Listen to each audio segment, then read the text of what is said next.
Baghdad के शहर में एक ऐसा दृश्य था जो हर किसी का दिल छू जाता था। एक बूढ़ा आदमी अपनी छोटी सी दुकान पर बैठा होता था और दिए जलाता था, जैसे वह अपनी जिंदगी के हर पल को रोशन करना चाहता था। इब्राहिम उसका नाम था और उसकी कहानी ऐसी थी जो तुम्हारे सीने में एक खंजर उतार दे।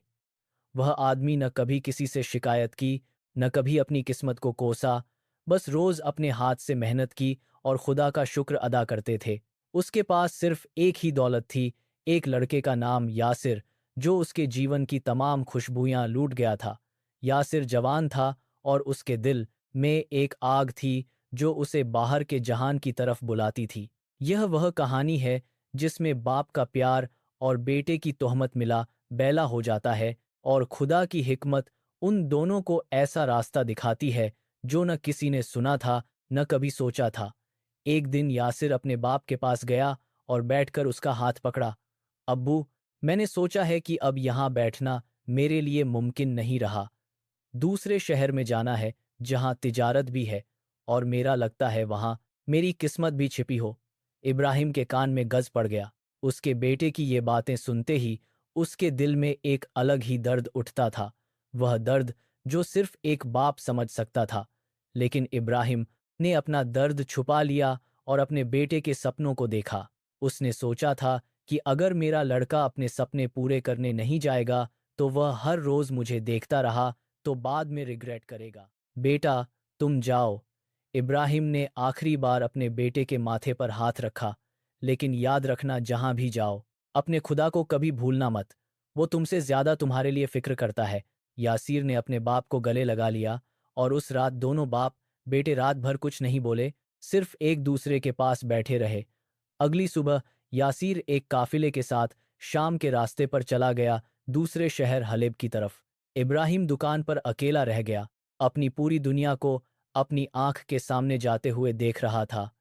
महीने भर तक तो इब्राहिम ने यासिर से ख्याल रखा कि कभी सुना होगा, मगर फिर से महीने कट गए और यासिर का कोई खत फात न आया। इब्राहिम की नींद उड़ गई, उसका खाना पीना गलत हो गया। डाकुओं का हमला हुआ था और उसका बेटा वहां अपनी जान गंवा गया। इब्राहिम का पूरा जहान एक पल में तबाह हो गया। वह जिसने अपने बेटे को दुनिया देखी के लिए भेजा, वह अपने बेटे को मिट्टी में सोते हुए ही देख नहीं सका।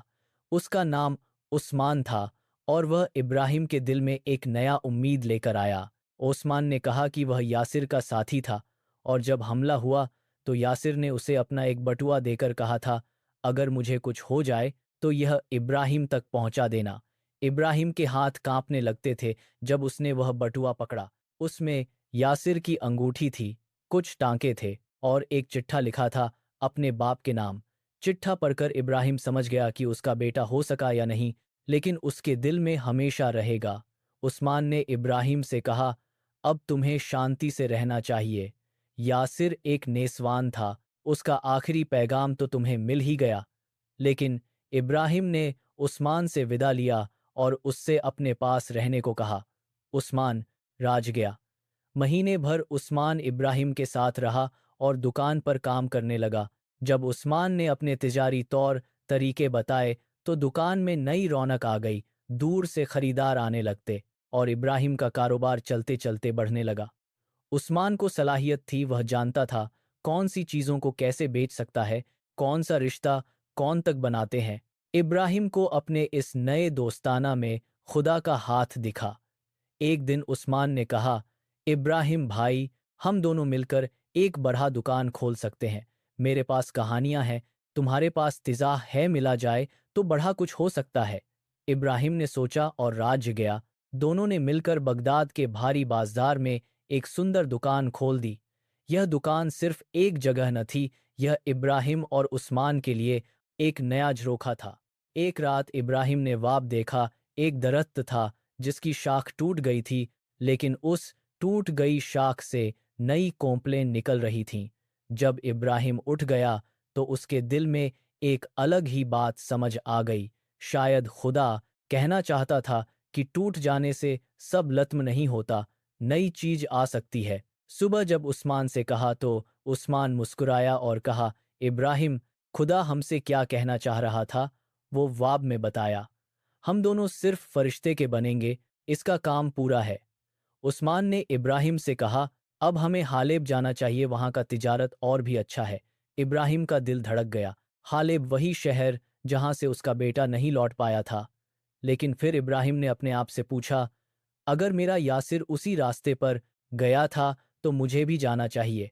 वहां जाके उसकी कब्र पर कुरान पढ़ूंगा और उससे अपनी तारीफ सुना दूंगा। उस्मान साथ गया। दोनों ने एक काफिले से तलाक की और शामिल हो गए, बाप एक बेटे के लिए और दोस्त एक दूसरे के लिए। 7 दिन का सफर था, पहाड़ पर पहाड़, घड़ी पर घड़ी। एक रात एक तूफान आ गया जो सब कुछ उल्टा पुल्टा कर गया। उस्मान ने सबको संभाला, इब्राहिम ने लोगों की मदद की। तूफान के बाद एक नौभवन अली बीमार हो गया। उस्मान ने अपनी जारी बूटियां निकालकर उसे दिया और इब्राहिम रात भर उसके पास बैठा रहा। अली की हालत ठीक होने लगी और वह इब्राहिम और उस्मान से शुक्र अदा करने लगा। मैं हालेब से हूं, अली ने कहा। वहां कपड़े का कारोबार करते हो, और एक चीज, मेरे यहाँ एक आदमी नाम यासिर का था जो लगी आधे साल पहले आया था। इब्राहिम के दिल में एक नई उम्मीद जागती है। जब काफिले हालेब के दरवाजे पर पहुंचा तो इब्राहिम की रूह कांप गई। अली ने बताया, वह यासिर शायद एक अमीर व्यापारी इमरान के साथ काम करता है। मुझे नहीं पता वह उसी जगह है या नहीं, लेकिन अगर हम इमरान तक पहुंच जाएं। इब्राहिम का दिल एक अलग ही उम्मीद में भुन गया। शहर में ऊँघते ऊँघते उतरते हैं।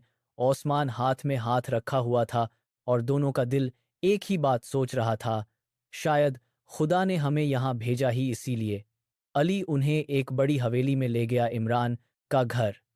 जब इब्राहिम अंदर गया तो एक आदमी ने मुड़ते हुए देखा। वो आदमी कौन था? वह उस्मान था। तुम इमरान हो? इब्राहिम ने पूछा। उस्मान, या कहिए इमरान, मुस्कुराया और हाँ कहा। इब्राहिम भाई, मैं तुम्हारे साथ सफ़र करते हुए तुम्हें यहीं लाना चाह रहा था, लेकिन सीधा बताने से पहले मुझे पूरा यकीन करना था कि तुम्हारा यासिर वाकई जिंदा है। फिर इमरान ने इशारा किया और एक नौजवान बाहर निकला आया। लंबा, तंदुरुस्त, खूबसूरत, और उसकी आंखें इब्राहिम जैसी थीं। इब्राहिम के पांव लड़खड़ा गए। यासिर! वह चिल्लाया, और यासिर दौड़कर अपने बाप से लिपट गया। दोनों बैठकर एक दूसरे को देखते रहे। कुछ बोलने से पहले ही सब कुछ बोल गया। इब्राहिम रोते रहे, खुशी के आंसू, फितरत के आंसू, खुदा का शुक्र अदा करते हुए आंसू।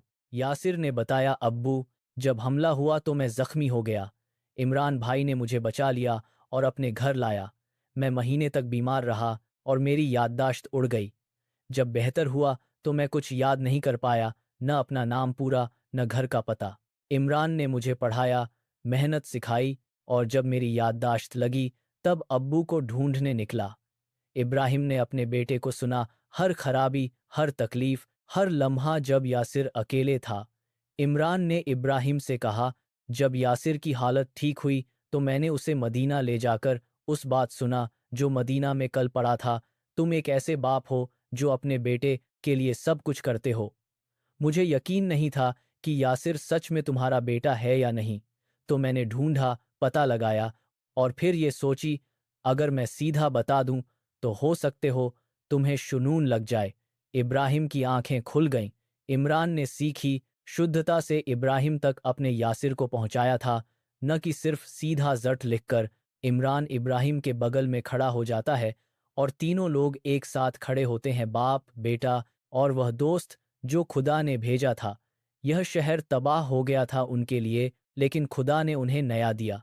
कुछ दिन बाद इमरान ने कहा कि वह भी बगदाद चलेगा। मैं इब्राहिम के साथ रहना चाहता हूं, उसने कहा। यासिर की खुशी देखी तक जा सकती थी।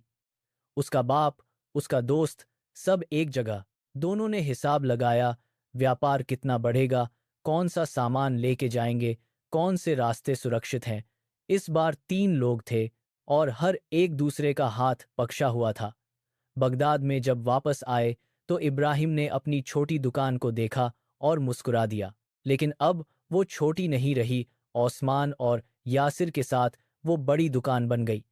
तीनों ने मिलकर एक ऐसी दुकान बनाई जहां दूर से सामान आता, जहां से लोगों के रिश्ते बनते थे, जहां इब्राहिम का नाम शोहरत हासिल करता था।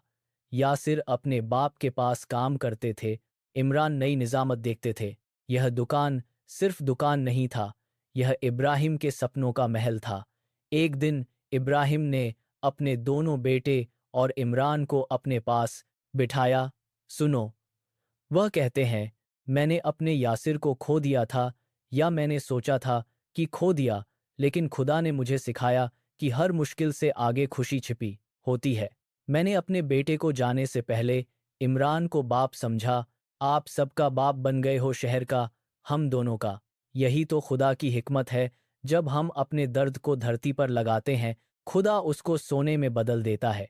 इब्राहिम की जिंदगी बदल गई था, सिर्फ दुकान से नहीं, सिर्फ दौलत से नहीं, बल्कि अपने सब्र और तवक्कुल से।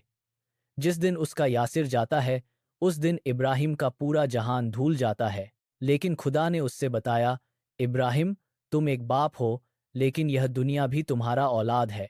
और फिर इमरान आया, फिर यासिर वापस आया। तीनों ने मिलकर एक नया बगदाद बनाया, जहां इब्राहिम शहर का बाप बन गया, जहां यासिर अपने बाप के सपनों को पूरा करता है, और जहां इमरान सबके लिए एक फरिश्ता है। यह कहानी किसी आदमी की नहीं, यह खुदा के उस पैगाम की है जो हर दुखी दिल तक पहुंच जाता है। सब्र करो, इतना छोड़ दो, और देखो मैं क्या करता हूं। और खुदा ने इब्राहिम को दिखाया अपने बेटे को, और अपने से भी ज्यादा कुछ। बगदाद के एक कोने में एक बूढ़ा आदमी इब्राहिम रहता था, जिसका पूरा जीवन अपनी छोटी सी दुकान और अपने बेटे यासिर के नाम था। वह हर रोज अपने हाथ से मेहनत करते, खुदा का शुक्र अदा करते, और अपनी सादगी में ही अपनी पूरी दुनिया ढूंढ लेते थे। लेकिन एक दिन यासिर, जो जवान हो गया था, अपने बाप से कहा कि वह दूसरे शहर हालेब जाकर तिजारत करना चाहता है। इब्राहिम के दिल में दर्द था, लेकिन उन्होंने अपने बेटे को जाने दिया, क्योंकि वह जानते थे कि सपने पूरे करने जरूरी होते हैं। महीने भर इंतजार करते रहे इब्राहिम। फिर शायरी सुना के यासिर के काफिले पर डाकुओं का हमला हुआ था, और उसका बेटा जिंदा नहीं रहा। इब्राहिम की दुनिया तबाह हो गई। उनके आंखों में रोज रोज के आंसू थे, दिल में रोज रोज की दुआ था। फिर एक दिन एक अजनबी ओस्मान इब्राहिम के पास आया और कहा कि वह यासिर का साथी था, और हमले में यासिर ने उसे अपना एक बटुआ दिया था। उस बटुए में यासिर की यादें थीं, उसकी अंगूठी थी, और एक चिट्ठा लिखा था, अब्बू, अगर तुम यह पढ़ रहे हो तो मुझे खुदा करीब कर चुका होगा। मुझे अफ़सोस है कि मैं तुमसे दूर चला गया, लेकिन समझ जाओ, खुदा की हर बात में हिकमत होती है। इब्राहिम ने वह चिट्ठा पढ़ा और रोते रहे। लेकिन कुछ अच्छा भी हुआ, ओस्मान इब्राहिम के पास ही रह गया। दोनों ने मिलकर दुकान चलाई, और ओस्मान के साथ दुकान में नई रौनक आ गई। महीने भर में इब्राहिम का गम कुछ कम होने लगा। ओस्मान ने उससे बताया कि उसने भी अपनी पूरी जिंदगी खोई थी, अपने वालिदैन को, अपना खानदान, सब कुछ। लेकिन खुदा ने उसे समझा दिया कि सब्र एक नूर है जो अंधेरी रात में रास्ता दिखा देता है। एक दिन ओस्मान ने इब्राहिम से कहा, चलो हलेब चलते हैं, वहां तिजारत भी है, और शायद। इब्राहिम समझ गए, वह अपने बेटे की कब्र पर जाना चाहते थे, उससे अपनी तारीफ सुना देना चाहते थे। दोनों ने एक काफिले से तलाक ली और सफर शुरू किया। रास्ते में कज़ा, कत्ल हुआ, तूफान आए, लेकिन उस्मान हमेशा इब्राहिम के साथ था। एक दिन एक नौभवन अली के कहने पर इब्राहिम को पता चला कि हलेब में एक शख्स नाम यासिर का है, जो एक ताजिर इमरान के साथ काम करता है। इब्राहिम का दिल जोर से धड़क गया। क्या यह संभव था? क्या उसका बेटा जिंदा था? जब हलेब में वापस आए, तो वह एक बड़ी हवेली में गए। अंदर जाते ही इब्राहिम का पूरा जहान बदल गया। वह आदमी जो अपने सामने खड़ा था, वह उस्मान ही था, लेकिन उस्मान का नाम इमरान था। इमरान ने हंसा और कहा, इब्राहिम भाई, मैंने तुम्हें ढूंढा था, लेकिन पहले यकीन करना था कि तुम्हारा यासिर हक में जिंदा है। फिर इमरान ने इशारा किया और एक नौभवन बाहर निकला। यासिर, आपकी आंखें, आपका चेहरा, आपका ही। इब्राहिम रोए, यासिर रोए, दोनों एक दूसरे से लिपट गए, जैसे दोनों को संसार को खुद ही भूल गया था। यासिर ने बताया कि हमले में वो जख्मी हुआ था। इमरान ने उसे बचा लिया, लेकिन उसकी याददाश्त उड़ गई थी। महीने भर बीमार रहा। फिर जब ठीक हुआ, तो इमरान ने उस दिल वाले तरीके से इब्राहिम तक उसे पहुंचाया, न कि सीधा, बल्कि सब कुछ समझाकर, सब कुछ पढ़ाकर। और अब जो था वो एक खूबसूरत तस्वीर था, बाप, बेटा और वो दोस्त जो खुदा ने फरिश्ते की तरह भेजा था। तीनों ने मिलकर बगदाद में एक नई दुकान खोली और इब्राहिम शहर का बाप बन गया। हर किसी ने देखा कि एक ऐसे आदमी के पास जो अपने बेटे को खोने पर रोया था, अब उसके पास दो बेटे थे असल का, और खुदा के हिसाब से जो और भी लाया था। यह कहानी बताती है कि खुदा कभी हारा नहीं खिलाता, सिर्फ तकरार बदल देता है। जब इब्राहिम अपने बेटे को समझ गया कि खुदा की बात में हिकमत है, तब इब्राहिम को दो बेटे मिल गए, एक तो अपना, एक तो खुदा का दिया हुआ, सब्र और तवक्कुल से जो चाहे वो मिल सकता है। इब्राहिम ने अपना गम दिया और खुदा ने उसे खुशी से भरा दुनिया दे दी। हर दर्द के बाद एक नीतशत होता है, बस इंतजार और सब्र की जरूरत होती है।